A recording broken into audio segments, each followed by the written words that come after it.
Chelsea 4, Southampton 0, and Chelsea finally get a victory in style and keep a clean sheet. Yes, it's Southampton, but you know what? It doesn't matter. It's a Premier League team. Nkunku gets on the score sheet. Neto gets a goal. We got Tosin getting an assist. Colwell getting a goal. And Cucurella at the end getting a goal from Tariq George's assist. Shin Moheka comes on and with his first attempt has a chance, and we are all over the moon because Chelsea are back in the top 4. But it is one game, and we need to talk about the good, the bad, and the downright ugly because there's a lot of things to break down today. It's a positive review, and we haven't had one of those in a while. There was a protest before the game. 300 fans showed up. They expressed their view. Respect to every single one of them because you're entitled to your opinion. But this guy was my man of the match. That poster defines how I feel. Let's win trophies, man. You guys can buy all the young players you want, but as long as you invest into the first team, 3 players that improve the ceiling of the team, yo, you ain't gonna hear me complain because the reality is this squad is good enough to make top 4 this year, and next year, let's build it to go and compete for a title. My personal opinion. But before we get started, hit that like button because you haven't hit that like button for a while now. 1,000 likes does wonders to a video. Subscribe to the channel if you're new. Listen, I'm different. Right? I don't criticize everything Blueco does. I don't criticize everything the directors do. I don't criticize the players and the manager for everything. However, when it's needed, I promise you, I do criticize, and you just have to listen. I've been very, very transparent with what I said. But let's break this game down. Let's get into the details, and let's move on. I want to start with the positives. And the reason I want to start with the positives is because Christopher Nkunku needed that goal. Yesterday, I made a video, and I spoke about how this is the final chance for Christopher Nkunku. You've played in the 9, you've played in the 10, you've played on the wing. You need to start contributing. You're not a kid. You are at that age now where you're meant to be in your prime. You need to step up and start scoring goals because we paid a lot of money for you and you are getting those opportunities. And you know what? Today, after a first nervy 20 minutes, I think he earned that goal. You know they say sometimes it's got to hit your backside and go in for you to get that confidence. Well, sometimes you got to put your head in a position where it can get clattered. And that's exactly what he did. We get a corner kick. The corner kick comes on. Tosin flicks it on. Nkunku puts his head where Ramsdale would have clattered him. And you know what? He gets there first, knocks it past him. He hurts himself a little bit, gets up, goes celebrate, does the balloon thing. And after that, what you saw from Christopher Nkunku is all that stress, all that energy, the nervous energy that the man had within him, it's gone. Genuinely, he was doing flicks, he was attempting nutmegs, he was playing the ball through, and that's literally how the second goal came. We build up really well. Enzo Fernandez works hard, keeps the ball in. There's a 50-50. Cucurella wins it, gives it to Nkunku. Nkunku picks up the ball. Lovely weighted pass to Pedro. Neto, first touch into the space and rifles it past the goalkeeper. Ramsdale can't do anything about it because the reality is the power was there, the vim was there, the accuracy was there. Neto scores a goal. Neto's all-round performance, fantastic. Neto is a player that's very frustrating. I think all of us can say this with our hand on our chest. Neto is one of the most frustrating players because we see he's got the explosion, the physicality, the pace, the ability with the ball, but we don't see the post moves, as I like to call it. You know, that ones, get someone on the block. If you know, you know. You know that ones, move to the side, move to the left, absolutely carry over him. He ain't got that in him. However, what he does have is that raw ability to get past you like Russell Westbrook used to do. You know that ones. So what happens? He's playing in that false 9 position. He's causing havoc. He's coming in. He's linking up. He's running in. He's running out. Defenders can't pick him up. He's scored. He's got a good assist straight after that because we won a free kick. And you know what? Shout out to the new coaching staff that we hired in the summer. Because all of a sudden, we're contributing with more set pieces and more goals from corners. I think if the numbers are very reflective of that this year, we're not conceding as many from set pieces. We are conceding off the second ball, so when the ball transitions. But all in all, Defending the initial set piece, we've become a lot better, and attacking, we're improving.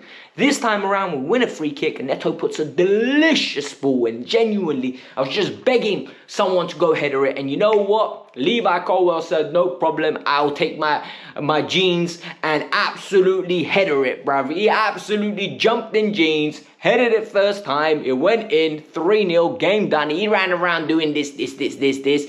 I think the players are hearing everything.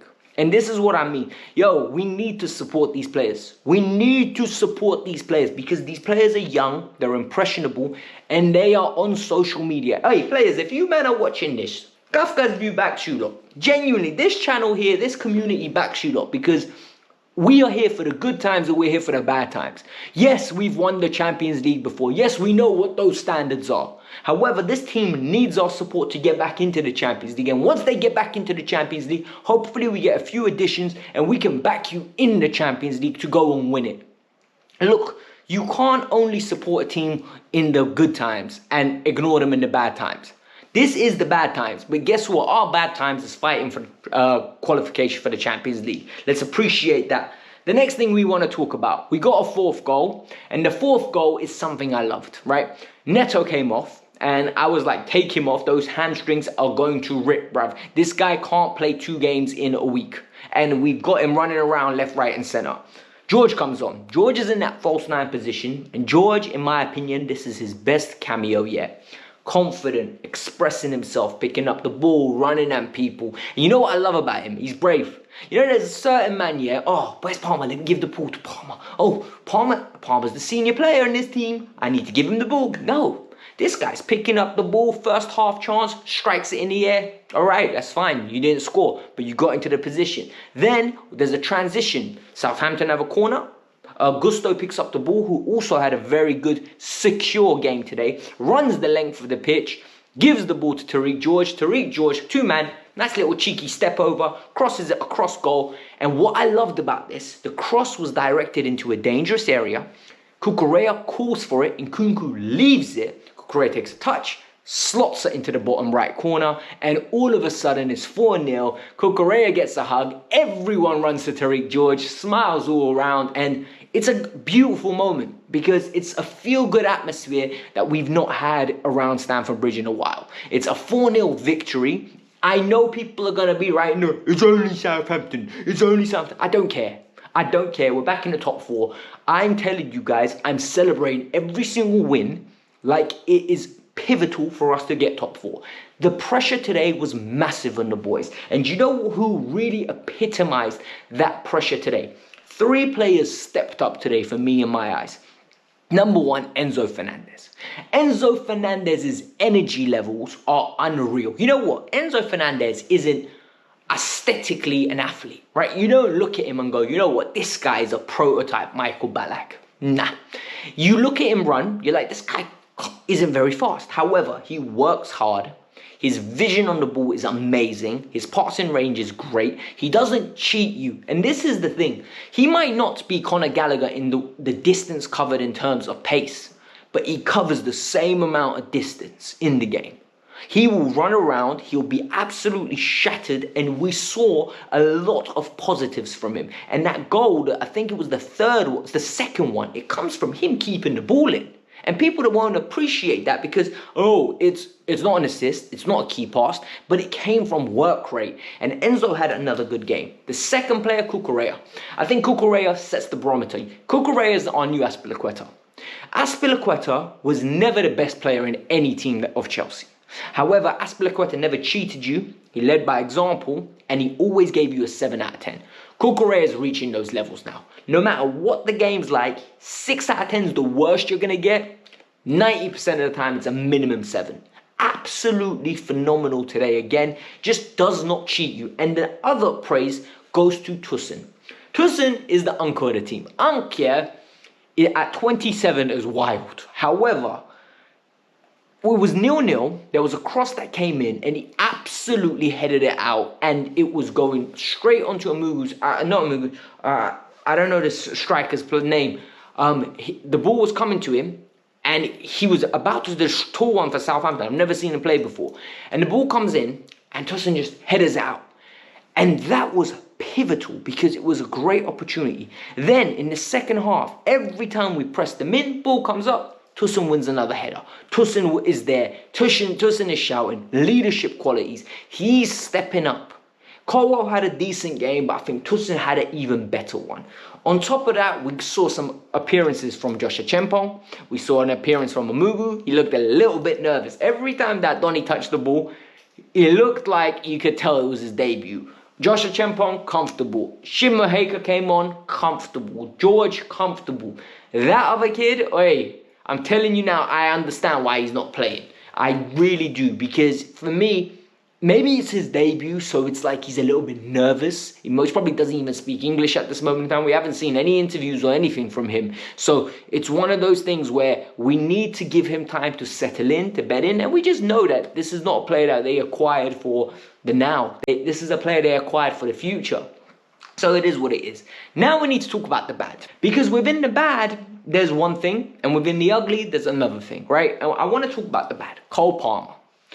I'm not saying Cole Palmer had a horrible game in terms of performance. I'm saying he had a horrible game in front of goal. I've got 5 chances written here that Cole Palmer on another day slots. The first one, Enzo Fernandez sprays the ball to him. Cole Palmer's running, takes it super early. It was on his back foot. He left foot, gets it all wrong. It fizzles out. Didn't even hit the target. No problem. The second one, Enzo Fernandez threads it through to him. He's going through one-on-one. Slots it left. Nkunku's there for an empty tap-in. He doesn't. He attempts to shoot. And Ramsdale saves it. Nkunku's reaction said it all. I couldn't believe it didn't pass it. We scored from the subsequent corner. No one cares. Then there was the one where Nkunku found him on the 55th minute. He's leaning back, volleys it over the bar. Then there's the other one where Cole Palmer links up with Jadon Sancho. Sancho does his little tricks, gives the ball to Cole Palmer. Cole Palmer has a curling shot. It's so poor, it looks like it's a pass for Enzo. And finally, at the end of the game, Cole Palmer was begging for a goal. He wants that confidence boost, and it didn't come. He needs to understand it doesn't have to score every game. And the thing is, he's going through his first bad patch. And you can really tell it's impacting him.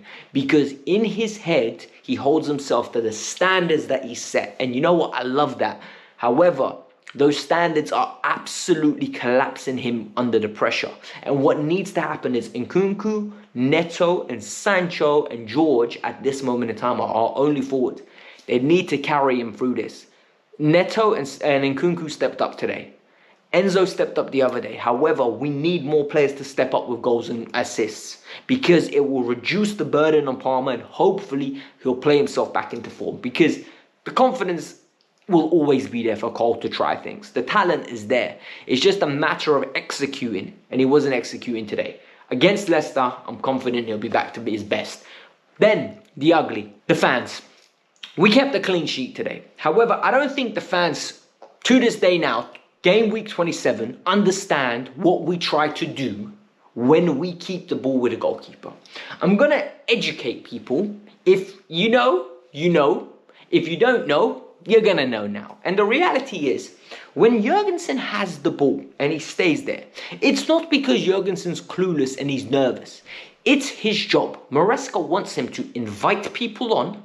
He wants Southampton to press, us to play out of that press and create space through their midfield so we're straight into their back line.